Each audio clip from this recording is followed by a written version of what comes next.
आज हम बात करने वाले हैं कि यदि आप कोई भी बिज़नेस के अंदर अपना समय व्यतीत कर रही हैं, आप ये कोई बिज़नेस कर रहे हैं या आप कोई भी जॉब कर रहे हैं दोस्तों, उसके लिए आपको एक वर्ष के अंत में, साल ख़त्म होते होते आपको एक सूची बनानी है जिसमें आपको आत्मविश्लेषण करना होगा। उससे आप ये जान पाएंगे, समझ पाएंगे कि मैंने इस वर्ष के अंदर कितनी तरक्की की है, मैंने क्या क्या गलतियाँ की हैं। दोस्तों, ये कुछ पर्सन जो मैं आपके सामने रखने जा रहा हूँ, ये आपको सच्ची अपनी श्रद्धा के साथ अपने आप को आत्मविश्लेषण करके आप इसे तय कर पाएंगे कि आप कितने सफल हैं और कितना सफल होना चाहते हैं। दोस्तों, इसमें सबसे पहला प्रश्न ये है, क्या मैंने इस साल के लिए अपने उद्देश्य के रूप में स्थापित लक्ष्य प्राप्त कर लिया है। दोस्तों, इसका मतलब ये है कि यदि आपने वर्ष के स्टार्टिंग में जो अपना लक्ष्य निर्धारित किया था, क्या आपने उसको पा लिया है।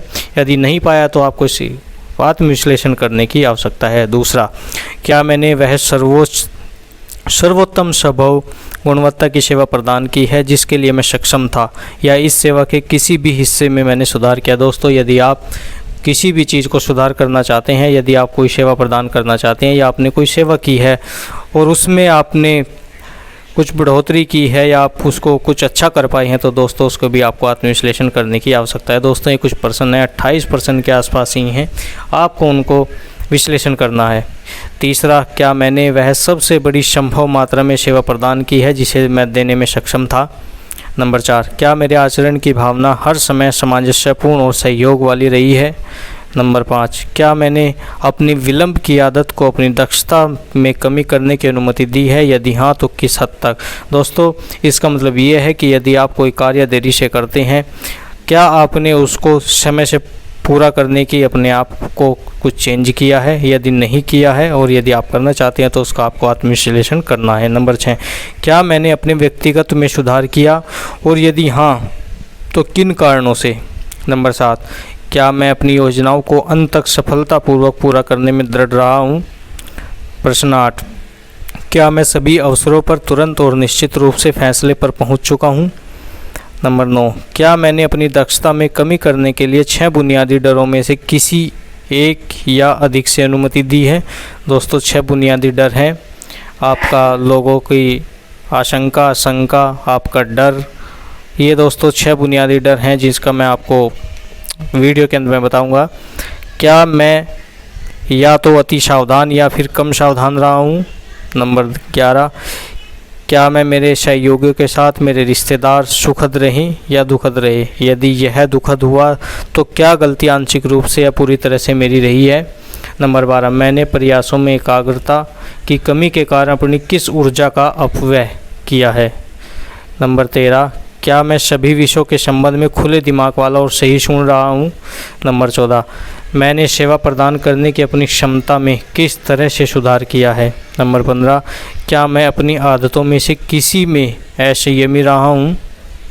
नंबर 15, क्या मैंने या तो खुले तौर पर या चुपके से अहंकार के किसी भी रूप को व्यक्त किया है। नेक्स्ट, क्या अपने सहयोगियों की ओर मेरा आचरण ऐसा रहा कि इसने उन लोगों को मेरा सम्मान करने के लिए प्रेरित किया। नेक्स्ट, क्या मेरी राय और निर्णय अटकलबाजी और आधारित रहे हैं, क्या विश्लेषण और विचारों की सटीकता पर आधारित रहे हैं। नेक्स्ट, क्या मैंने अपने समय, अपने खर्च और अपनी आय का बजट बनाने की आदत का पालन किया और क्या मैं इन बजटों में सतर्क रहा हूँ। नेक्स्ट, मैंने कितना समय लाभहीन प्रयास करने के लिए समर्पित किया जिनका इस्तेमाल मैं बेहतर लाभ के लिए कर सकता था।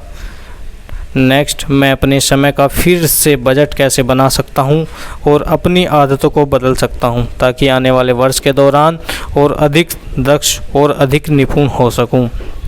नेक्स्ट, क्या मैं अपने किसी भी आचरण का दोषी हूं जिसे मेरे विवेक ने स्वीकार नहीं किया था। नेक्स्ट, किन तरीक़ों से मैंने उससे भी अधिक और बेहतर सेवा प्रदान की जितने के लिए मुझे भुगतान किया गया था। नेक्स्ट, क्या मैं किसी तरह से किसी के प्रति अनुचित रहा हूँ, यदि हाँ तो किस तरह।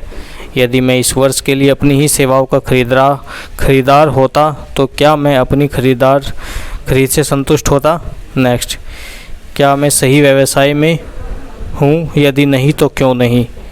क्या मेरी सेवाओं को खरीदार मेरी प्रदान की गई है, सेवा से संतुष्ट रहें, और यदि नहीं तो क्यों नहीं। सफलता के मौलिक सिद्धांतों पर मेरी वर्तमान रेटिंग क्या है।